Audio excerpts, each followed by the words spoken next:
Update करेंगे मौसम की सूरत हाल से मुतालिक। आज मुल्क के बेशतर इलाकों में मौसम सर्द और खुश्क, जबकि बलाई इलाकों में मतला जुज़वी अबर आलूद रहेगा। ताहम बलाई खैबर पख्तूनख्वा, गिलगित बल्तिस्तान, कश्मीर और मुल्हिका पहाड़ी इलाकों में चंद मकामात पर बारिश और बर्फबारी की तवक्को है। पंजाब के मैदानी इलाकों में धुंध पड़ने का इम्कान है। गुज़श्ता 24 घंटों के दौरान मुल्क के बेशतर इलाकों में मौसम खुश्क और सर्द, जबकि पहाड़ी इलाकों में शदीद सर्द रहा। ताहम गिलगित बल्तिस्तान, मालम जबा और सियालकोट में हल्की बारिश और बर्फबारी भी रिकॉर्ड हुई।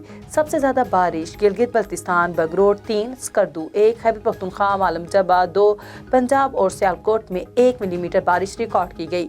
बगरोट और मालम जबा में 1 इंच बर्फबारी रिकॉर्ड की गई। आज कम से कम दर्जा हरारत स्कर्दू कोपिस -9, लेह -7, अस्तोर -5, मालम जबा, बगरोट -4, कलाम, हुंजा, दीर, बारामूला, पुलवामा -3, रावलाकोट -2, अनंतनाग, शोपियां, श्रीनगर और दुरोश में -1 डिग्री सेंटीग्रेड रिकॉर्ड किया गया।